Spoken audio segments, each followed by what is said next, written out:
Educators every single day are doing everything they can to create possibility, to create opportunity, to see kids for who they are, to make sure history is not erased.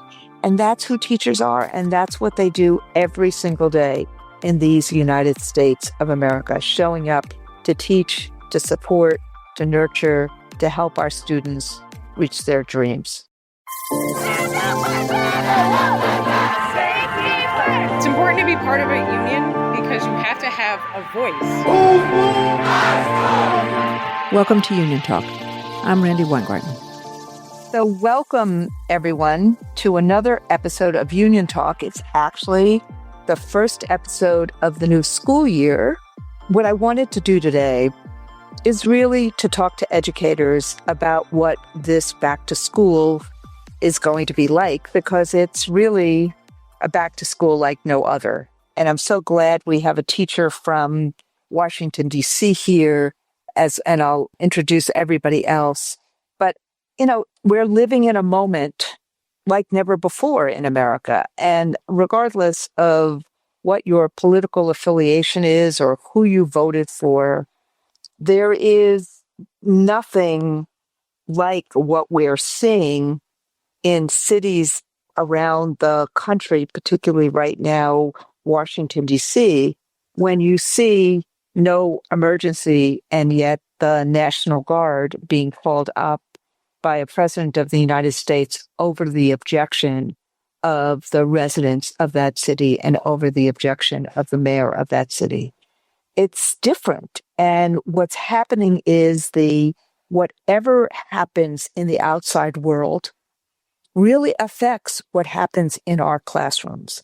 And so whether it was the huge cuts that we're now facing from the federal government in Medicaid and in other kind of children-related health care, or whether it's the cuts in nutrition programs, or whether it's the fact that there's no new money coming for education, and yet a huge chunk is going to be taken out for vouchers. Whether it's that, whether it's the concerns about kids and their families being taken by ICE agents, there's a lot of concern and consternation in the country about the direction of the country. And it all hits us in schools. And at the same time, we are competing with devices. We're competing for attention of kids. And we want to create a safe and welcoming environment for kids where they thrive, and without getting much help from certainly the federal government and maybe not from others as well. That means that teachers have a huge amount on their shoulders this year. And I wanted to talk to several educators about what that means, because at the same time as all of that is happening, educators every single day are doing everything they can to create possibility, to create opportunity, to see kids for who they are, to make sure history is not erased. And that's who teachers are, and that's what they do every single day in these United States of America, showing up to teach, to support, to nurture, to help our students reach their dreams. So as we start this school year, I am talking to Corey O'Hare, who is a sixth grade social studies teacher in Boston, who joined us this summer as Senators Sanders and Markey introduced bills to pay teachers more. And Corey gave a remarkable speech in introducing this bill. I think Senator Sanders looked at you and said, "Oh my God, you could maybe replace me in the Senate." And then we also have Rob Wood, who is a chemistry teacher and has been the president of the Rome Teachers Association in New York. In fact, Rob was one of the first people to help start community schools and wrapping services around schools as a way of really meeting all of kids and families' needs. I'm so glad to see you today, Rob. And then we have Michael Bricks, who is a career tech ed instructor in Peoria, Illinois, and part of our career tech ed nationwide team. And we've been spending so much time as a union really pushing for experiential learning and the kind of learning that requires application and problem solving, something that Mike does in his classrooms every single day. And then we have Xavier Christmas, who is the connected school manager in Washington, D.C. at the Kimball School. And Xavier, I mean, you just started school this week, and the fact that all of you, and I went up to Union Station yesterday and watched what was going on and talked to some of the National Guard. But the fact that all of you are trying, despite this performative theater that the president is doing, to really create safe passages and to really help kids feel safe and welcome. Hats off to you for what you're doing this week. It's really incredible. So these are, I love this, all male teachers, which is really rare as we start the school year. But I love, love, love that we're doing this today. So I'm going to start. Thank you, all of you, for joining me. And I want to start with Xavier because it's a little scary to be in Washington right now. And with the militarization that Donald Trump has done, I know it's the first week of school. And I know you focus a lot on family engagement and family resources. So just tell us what the first week of school has been like for you and for the families you serve. And what are you trying to do this year to help kids? So yes, thank you for the kind introduction. And yes, this is definitely an interesting time to be in DC right now. Thankfully, the start of our school year has, knock on wood, gone very, very smoothly, despite everything that's happening throughout the city. And so I think for us, in trying to get everything ready, it has been trying to prepare for worst case scenarios of, ICE being around the school properties and things. Like, school is a safe space. So that is some place where they're not allowed to go. And so making sure that we are all abreast of the policies and what's expected of our staff to keep our students safe once they're in the building. Thankfully for our families, we haven't heard too much pressure or fear so far this school year. And we're just hoping to just be prepared as much as possible because we have different resources provided that explain the rights that the families have in order to protect themselves if there are were to be stopped, anything like that. And then we also are just making sure that we are trying to be as communicative as possible around different events that are happening, different resources. And again, making sure our staff is just fully trained on what to prepare for. And if it comes to anything, like what the rights are of the school, what not to allow as we are moving forward. Last year, we had a situation where we had a family that was just too scared to actually come to school. And so kind of learn from some of that journey and trying to just get ahead of some of those pieces so that families are really aware. And it just took a while for them to feel comfortable and knowing that they could come to school. And so really just been top of mind, especially if our school population has diversified, to make sure that families do feel that support. And then definitely for the school year, in terms of family resources, of course, protection in that capacity. We also have a small pantry as well, too, which, again, with the political climate and things changing and benefits, just hoping that is going to be enough to sustain our families throughout the school year, as we have a variety of different donors that support our pantry to make sure that our families do have some of the resources and things that they need, especially with some of the cuts to the benefits as well, too, to make sure that they are in a good place. We also have our connected school closets as well to be able to provide clothes for students and staff and teachers as well, too, as we are moving forward to make sure that families are getting everything that they need. And especially within my position, it's all about the holistic approach for our families to make sure that both families as well as our students have the things that they need in order to feel supported, to feel loved, to feel a sense of belonging within our schools and that environment and space. I'm so glad you said all of that. I think that people who are not schools people do not actually understand that regardless of what happens in the outside world, we're trying to do everything we can to create a safe and welcoming environment and to create the assets on the ground or the resources on the ground to do that. I saw that closet a couple of years ago, or I think it was last year when I visited Kimball. I saw both the care closet as well as the food cupboard. And with what's happening with the nutritional programs under this new bill, which essentially is changing them so much that it's going to be really hard for us to have universal meals, that food closet is going to be really, really important. Without a doubt. Rob, I want to go to you and then I want to go to Corey on two things, because again, what happens in the outside world really affects what happens in classrooms. And again, people who are not schools people, meaning parents with kids in schools right now or educators around the country, don't really see it as much as we do. You were one of the, so I have two questions to ask you. I'm going to ask both of them. One is, there's a whole new thing in New York, which is a new law about dealing with cell phones and basically saying that from bell to bell, kids are not going to have their cell phones anymore. So tell me a little bit about how Rome is dealing with that new law and what you all think about that. I know NYSET, our state union, I know myself, AFT, we've all been very, very supportive of that new law. And we just had Jonathan Haidt on our monthly book club, and he was talking about how important it is in terms of helping kids stay engaged to have these bell to bell, no disruptions. But so that was going to be my first question. But my second question is building on what Xavier said about what's happening at Kimball.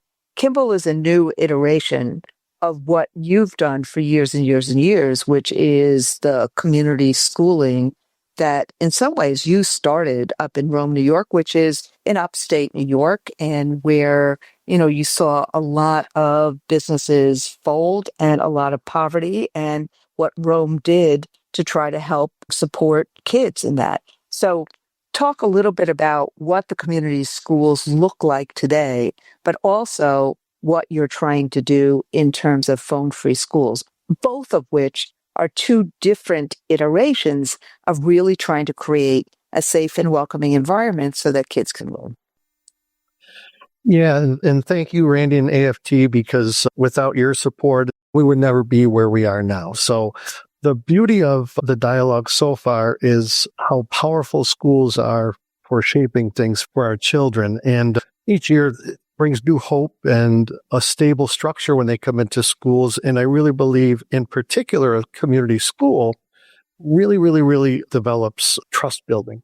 There's a lot of trust building because there's a lot of interaction between the children and the adults in the building. And I did not mention just teachers because it's so much more than that. And the vision that Joe Erdo, the plow of all this, started in Rome is so much different from what we thought it was going to be. So a few things I want to mention, Randy, that I think are real important to listeners is our model.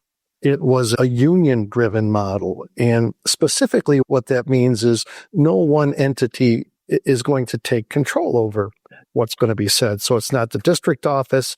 It's not the numerous partners that we brought in. So to make this successful, we needed the parents, we needed the PTG, we needed the city and the leadership within the community, business owners, religious groups. So we really cast a wide net. And so we were really able to put together what it was that the problems were. And in fast forwarding, we've many things. Most of the schools have food pantries, which we call community kids markets, where they can go for clothing needs, snacks, school supplies, and hygiene. We also created adult learning centers when available. So the adults could come in and we would help. And there were training classes for budgeting purposes. Creative parenting, I think, was one of the courses. Employment, building resumes and teaching them technology. We do this year round. There used to be 4 quarters in school. We generated the community schools folks. Melissa Royce, great person at the helm, created a 5th quarter summer drop-in. So students can be involved in STEAM and crafts and reading and yoga. What Rome has done, and now Rome is doing it with the districts around Rome, they really have done nuts to bolts, like everything that families need are now wrapped around a school.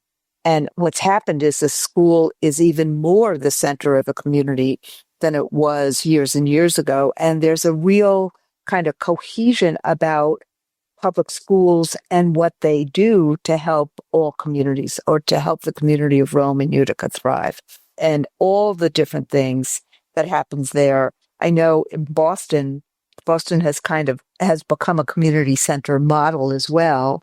But, it's really important.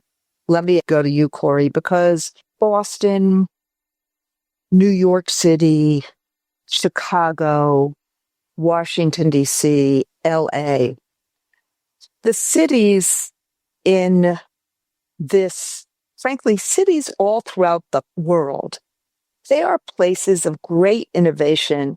They are places that are thriving metropolises that these days, I look at New York City, so many young people want to be there, but they're also places that have had their share of problems in a very different way than rural America. And they're places that many times get politicized and polemicized. And Boston, you teach in a very diverse neighborhood in Boston, and your students and families have been incredibly impacted from January 20th about these stepped up raids, including one right in front of a school bus on the way to school. And so this whole time we've been talking about it, I'm going to get to a different question with Mike, but we've been talking about the things that happen outside of school that actually make it much, much harder, both for teachers and for young people. So can you talk a little bit about your experience and make it real for people? Yeah, Randy, it was a pleasure to meet you last summer. Yeah, I'm very privileged to have lived for a long time in the community that I serve. I live in a neighborhood in Boston called Brighton. I live so close to the school that I walk to work. I've lived in this neighborhood for over a decade at this point. I love that. Yeah. And, I want to say, the neighborhood that I live in, it is very, very diverse. I had kids, so I put flags on my wall for whether kids with themselves or their parents, if they're from a different country or there's another country they identify strongly with. And I put the flag up, and I had more than 20 flags up this year of different countries. And you're right when you say that cities are vibrant and they're thriving and they're places that we want to live. But, the feeling in my neighborhood is one of uncertainty, especially in the last not even a year at this point. There was a lot of nervous energy after January, and we didn't really know what direction things were going to go in, because the last time, this regime was in power, there was more of a, I don't know, things didn't move as quickly, and there wasn't as this torrent of changes to keep up with. And it just always felt like we had more time. I don't know if we had a wishful thinking or whatever, but there had been, people had talked about there being ICE activity in the neighborhood. Things had been spreading word of mouth. In the first week in May, there were ICE agents who were, of course, masked. They stopped a car in front of the school bus that had a lot of the kids in my homeroom. They broke the windows of the car, and they hauled the driver out, and they apprehended him then. And so this was filmed by at least one of my students, and that day when the kids came in, there was one girl who came in screaming about what had happened, and one of my colleagues ran up to her and said, "Look, that's not something fun that we gossip about. That's something that is really serious." But then a lot of other kids were coming in and saying kind of the same thing, that they witnessed this. And it was just, we all kind of reacted to it. I don't know, we were kind of, what can we do? How do we keep the kids, give them work and stuff that will keep them active? We had our social work team came in. They were really helpful.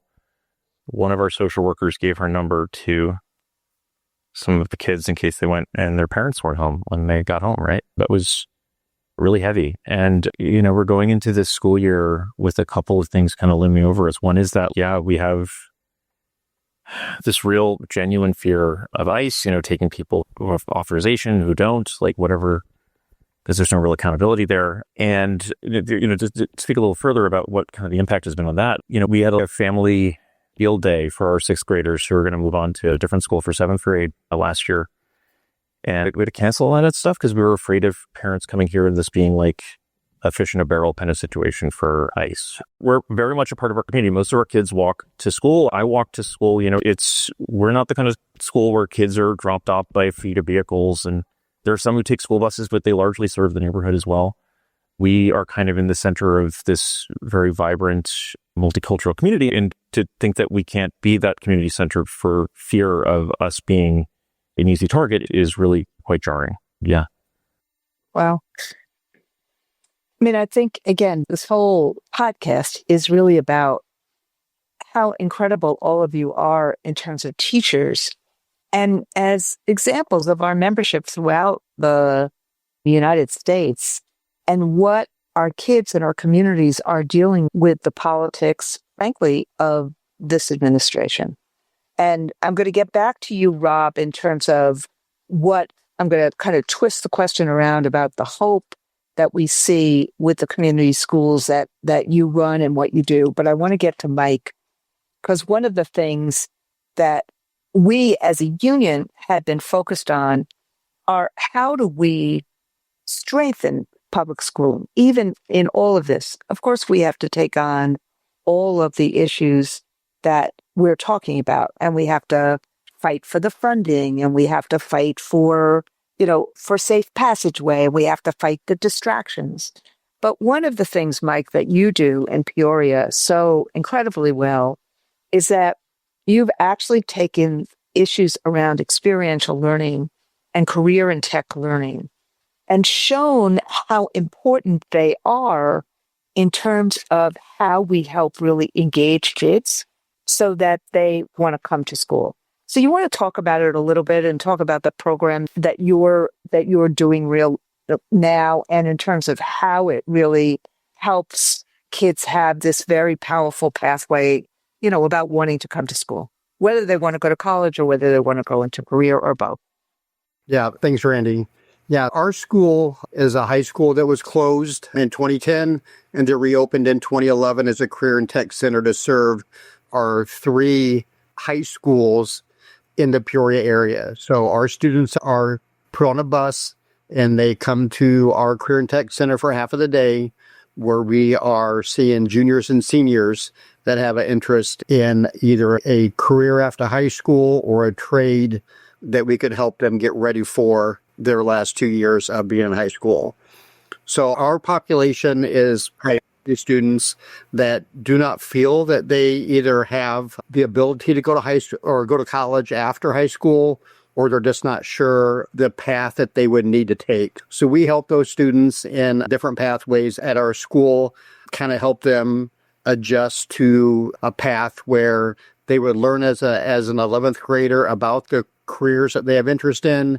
And then as a 12th grader, as they are finishing high school, second semester, which would be for us after our winter Christmas break, they would be into an internship where they would be with an employer that they have interest in to help them kind of get situated as May comes around for us and they graduate in a career that would help them be, good members in society, where they would be able to give back to the community and help the students that are younger than them that are coming into maybe high school in the next few years. So it is something that we've been doing this is my 12th year at the Career and Tech Center, and we've certainly seen a lot of growth from when I first started back in 2014 to the students that we have now. So what is your most favorite pathway to teach? What do you like teaching the most? So I am in the construction side of it. So for me, to help the students get into the different union trades that we have here in Peoria, the carpenters, the electricians, those are the schools that we get a visit in our work-based learning class. And then the students kind of get a relationship built with those instructors to help them then when it comes to getting their internship as seniors. So my favorite part is every year we have a work-based learning dinner where we have our students that have graduated in the past come and talk about what they're doing and kind of help the students that are getting ready to graduate choose a career that interests them, that will pay them well and would really be something that they enjoy doing after high school. Fantastic. I'm going to ask Rob, I'm going to ask you the same question. What is the favorite thing, because all 4 of you have taught, more than a minute. Let me say that. So, as everybody's laughing, what is your favorite thing during a school year? You know, what's the favorite thing that you've done in the last few school years? I'm going to ask all of you that question, and then I'm going to ask all of you your hopes and aspirations for next year. But what's your favorite thing? So in school, my favorite is demonstrations, and a couple in particular where the students have to kind of figure out what's going on with that. And it's always interesting to see the kids getting excited about things. And with chemistry, we can certainly do that. But it's interesting you asked this question now, because my newest favorite thing as far as working with the community is reading to young children. So last week, I went over to the main hub for our connected community schools. And I had mentioned to my wife, I'm kind of nervous. And she says, what are you nervous for? I said, I have to go read. And she says, what's the problem? You know how to read. I said, it's to little kids. I'm used to the big kids. And I just fell in love with it. And after we're done here, I'll be trekking over, in fact, to do that. So every once in a while, I get a chance to work with young kids, young children. And it's much different from where I am at the high school and what I'm doing. So as threatening as it may be to me, it's my biggest joy. And you, Xavier, what's your favorite thing to do? I'm about to say just like interactions with our families and our students collectively. So we typically try to have some type of event that is academic focused or has academic features, but that's also social as well too. And so I think being able to see those relationships and those connections is actually it's really fun, and just to be a part of, to see some of our students in a different light, and definitely some of our parents as well kind of loosen up. So for example, last year, for the first time in a long time, we had a big dance for our students and our families. We are at elementary school. And so we had a sneaker ball. And so when I tell you that our families cleaned up and showed out, yeah, it was just seeing the energy, the anticipation, excitement around it was just absolutely like amazing. And so That's amazing. Those moments were definitely my favorite from this past year. I love that. And you, Corey, what's been your favorite thing? I mean, it's, the stories you've told me about the school and what's going on has been amazing. But tell me your favorite thing in the last couple of years. Yeah, I mean, so I teach in 6th grade, social studies, we call it history because that connects better with the kids. And I call the kids historians too, which I always really enjoyed doing. I love it. So, yeah. So what I like to see is, there's a couple things. First, when we talk about the content, this is the first time they learn history. And when we talk about the ancient world, we start with human evolution and stuff, and it's a little abstract and a little hard for the kids to understand. But when we move on to the Neolithic and the first settlements, like Çatalhöyük in Turkey, that's when kids start to form connections, just to see that there were people in ancient history who lived lives not too dissimilar from themselves, and that a lot of what they themselves do in their daily life is rooted in ancient history. So to see them connect with that stuff builds a really strong interest. And a lot of them, they start to understand that certain things in their daily lives have such deeper meaning and stronger connections to other parts of the world and other cultures as well. But one thing that I really like to see with kids is not so much necessarily their growth in, academic content knowledge, but really their growth in confidence, especially when it comes to doing presentations in class and seeing when they get more comfortable with public speaking and engaging with taking questions and answers and taking a lot of pride in the work that they do. And that's something that I get to see over the course of a year. And especially after we get kids down with the norms and expectations and routines of what it means to be in 6th grade rather than 5th. And now that they're taking classes with different subject area teachers, to see them become more self-aware and more just proud of what they've done and what they do. That's something that's really priceless. And I've been teaching for a long time now. It's going on 15 years, but it's something that I really get a lot of energy from. It's something that I can take pride in the fact that they're taking pride in what they do, which is pretty cool. And something I'm looking forward to this year is definitely seeing that again. That's amazing. So that gets me to my last big question for all of you.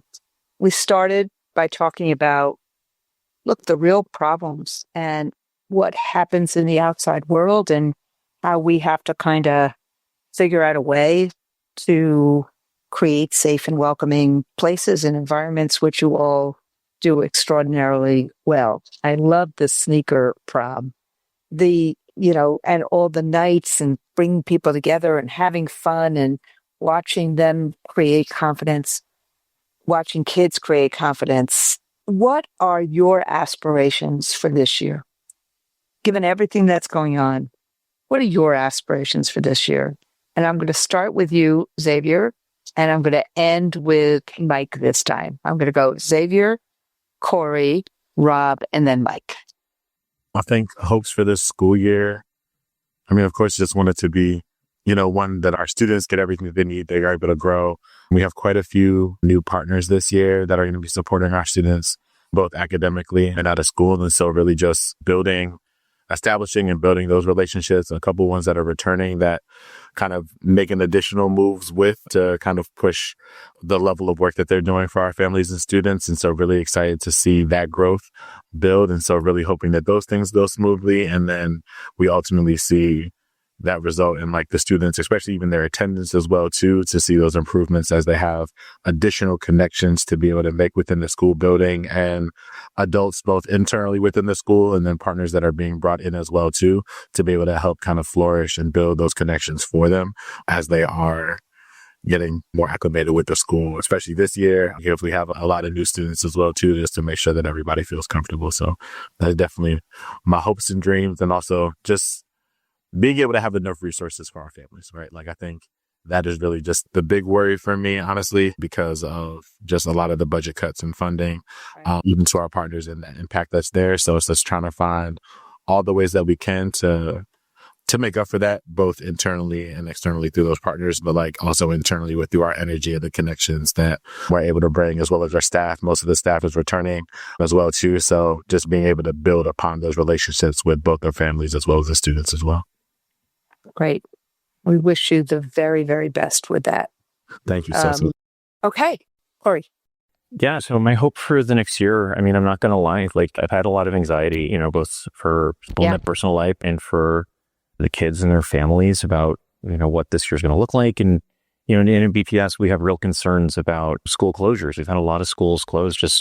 In the last decade that I've worked in the district, we've lost 16 schools, and we've had more lose grades. Our school lost 2 grades a couple of years ago. We went from being a K8 to a K6. And, we're concerned whether there's going to be more building closures over the next few years in a way that maybe raise cash for the city by selling real estate. Who knows?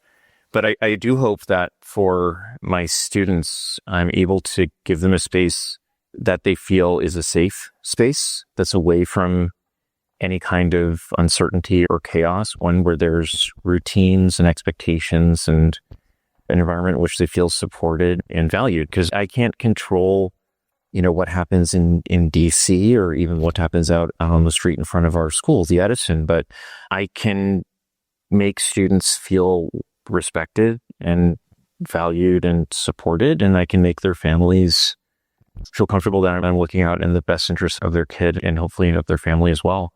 So I know that I have some power here, which is to maybe set a tone, at least within the 4 walls of my classroom. But I hope that's enough to get us through the year, and hopefully we can have a good one too. So Great. Rob, same question. Yeah, and with this group, I'm in a unique situation with no cell phones from bell to bell. And it's my intent to document throughout the course of the year students' feelings and observe and note their interactions with one another. And every child has something special that they can share with their peers, and with cell phones, they're not doing that. So I'm hoping to have a collection of aha moments that kids share with kids, or maybe the students will share with me. But I really hope and I really believe that social, mental, educational, interactional wellness will be so much better in June than it is right now in August for all the children in New York State schools. From your mouth to God's ears is what I would say to that. And I think we're all hopeful that this is going to go, this implementation of the distraction-free schools will go as smoothly as possible, but fantastic. In fact, tax is good. You want to document it. And Mike, last but certainly not least, what I saw in Peoria was part of the reason, even though I taught at a career tech ed school in Brooklyn, and that's where I'm still on leave from my teaching from that same school. What I saw all of you do in Peoria is what gave me such hope about how we could actually really reinvent problem solving and experiential learning in schooling in America. But what's your hope for this year? Yeah, I'm hoping that this year is memorable for our students. This is our 4th week back, so we are just ending our first 4.5-week grading period this week. We've kind of had some bumpy starts.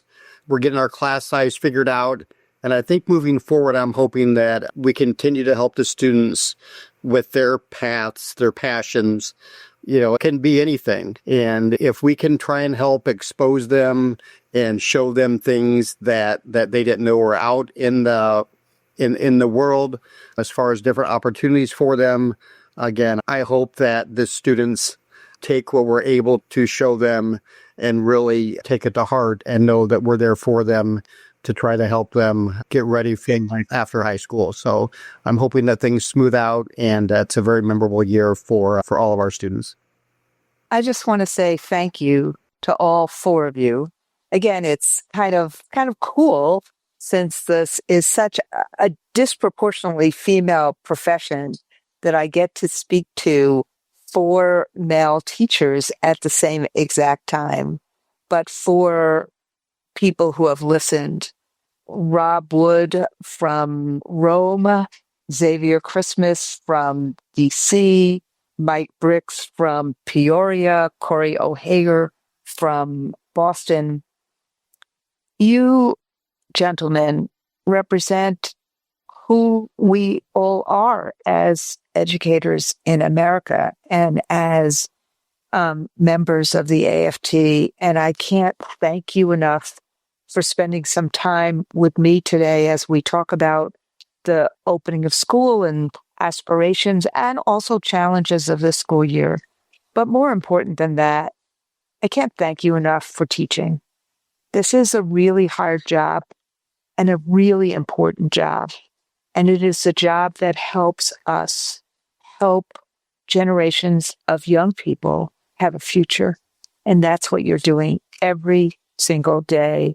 And I just want to thank you from the bottom of my heart for doing that. And for everyone else who is listening to us, this is who our members are. Corey and Xavier, Mike and Rob, they represent the best of the educators in America. And educators in America, as we start or embark, as Mike has done for a few weeks in the school year, are doing everything they can to help our kids thrive without having the resources, with having lots of uncertainty, as Corey just said. That's what we're trying to do, first and foremost, make a difference in the lives of our children. So thank you, everybody, for listening. This is Union Talk.